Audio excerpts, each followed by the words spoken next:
come in. Oh, darling. How are you, baby? Oh, wonderful, Paul. My lawyer called. Yes? I'm going to inherit Arthur's money, every penny of it. Oh, great. Pretty soon we can start making plans for our future. The district attorney is here, Mrs. Phelan, with some men from headquarters. I told him you were well enough to be interviewed. Why, of course I am, Doctor. Send them right in.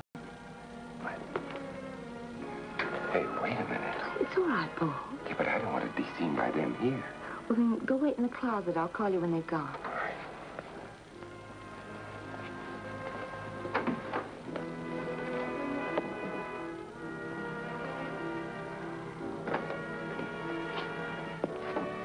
Mrs. Phelan?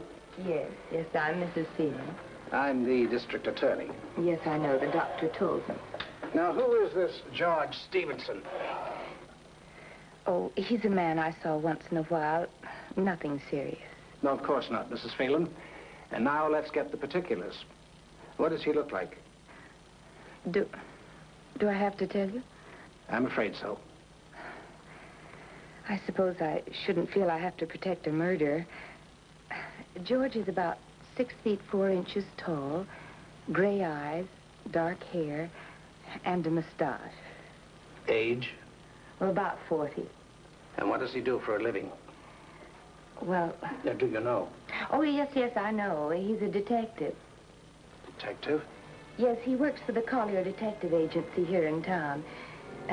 He isn't really George Stevenson. That's an assumed name. He's really Paul Hendricks, Operator 14. Adrian. Oh, there he is now. That's him. She's lying. She's lying. Oh, no, I'm not. I can prove everything I've said. You see, I've got it. Got what, Mrs. Phelan? The murder weapon with the 3 bullets missing. He dropped it after he shot my husband.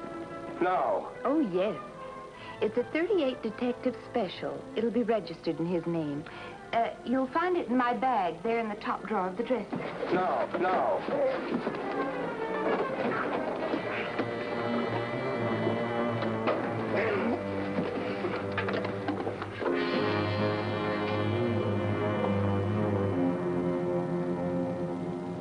Adrian had just left. She came in to say goodbye. She said I had been such a help.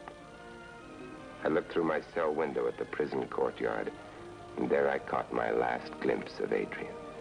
She was walking toward an expensive car, and then I noticed a figure standing there. I stared at the man. He was handsome and young, in his late 20s. And then I saw with sickening clarity that he was tall, dark, and handsome.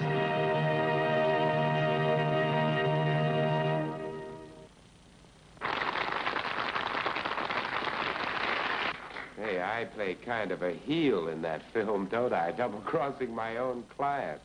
You know, I'm not really like that at all in real life. You can just ask my wife.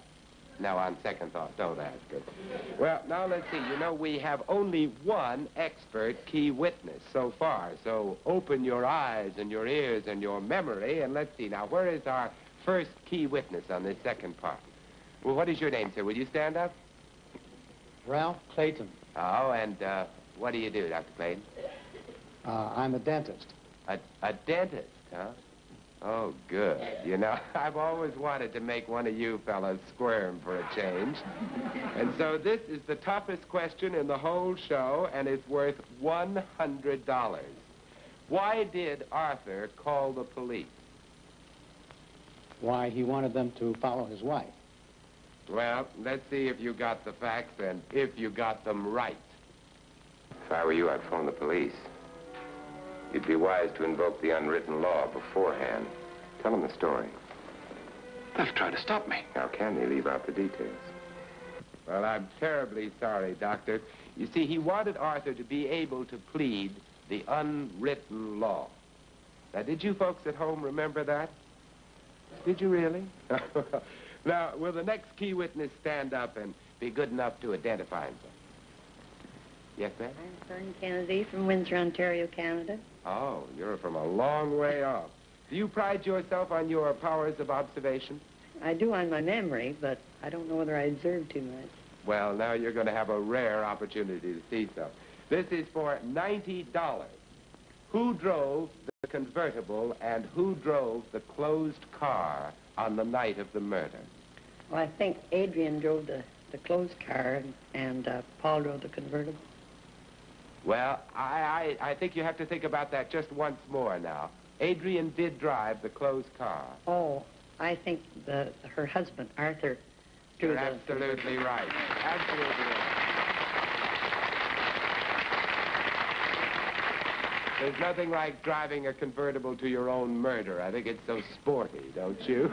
Yes. Now, will you please come up and join our other expert key witness up here on the witness stand? You get a chance at our jackpot. And now, for our next question, our next key witness. Yes, ma'am. What is your name, please? Libby McGowan. And what do you do to keep busy, Miss Brown? I'm a housewife and mother. Well, that'll keep you busy, won't it? Now, for $60, will you give me 2 identifying marks of Paul that Adrian gave to the DA in the hospital? You know, I'm kind of anxious to hear this one myself. He was tall and dark. Oh, no, you'll have to do better than that. How tall? He was at least 6 foot. Up. Higher than that. 4. 6'4". You were absolutely right. Good guess. But she didn't say anything about his being handsome, did she? No. Well, darling, come on up now and join our other expert key witnesses, will you? You have a chance at our jackpot. And now for our last key witness. Well, oh, yes, sir? What's your name, sir? A.L. Nichols. I'm an attorney. You're an attorney. Now, will you stand right there? I'd like to talk to you.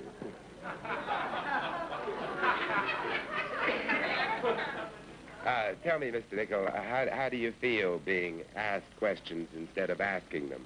And that's a good. Now, look, as an attorney, do you believe that most key witnesses' testimony is reliable? Well, it all depends. My key witnesses are always reliable. Oh, they are, and the other lawyers aren't, I suppose, huh? Well, naturally.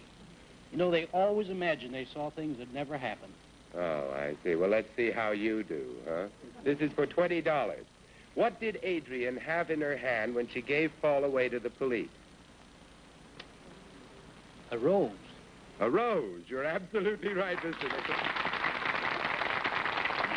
She did hold a rose. Now, why do you suppose she did that? I guess to cover the scent. Oh, no. Oh, boy. Well, will you join our other expert key witnesses up there, and you have a chance at our jackpot question, too. Reed, by the way, how many winners do we have? Well, Vincent, with Mr. Nichols, I make it 4. And they all have a chance at our $490 jackpot. Now, remember, if more than one of them wins, the money will be equally divided. If there is no winner, the jackpot will carry over until next week's show. Now, Vincent, let's pose that all-important jackpot question. All right, sir. Now you have just 30 seconds to answer, and your answer must be right in every detail. For the jackpot, which is how much? $490. $490. Give the date and time of the murder. All right, get started. 25 seconds. 20 seconds. 15 seconds. 10 seconds. 5 seconds. Time's up. Let me have this card, please, sir. Thank you. Is this it here? I didn't sign it. Oh, that's all right. I'll find out. Let me see. Uh-oh, they're very interesting. Boy, are you wrong. Well, let's run the film and see. I looked at the calendar next morning. Days since I'd taken on Arthur P. Phelan as a client. Objective? Trailing his wife. Now I had a new objective. Murdering my client. What time? 9:45. Well, it was 9:45, June 17th, and I'm terribly sorry, but none of our experts got that vital question correct. So our jackpot next week will start with $490. And now, ladies and gentlemen, this is Vincent Price, thanking you all for being with us on our first show. And until next week, when we have as the guest star, Miss Teresa Wright. So keep your eyes open and your ears open for Key Witness. Thank you and good night.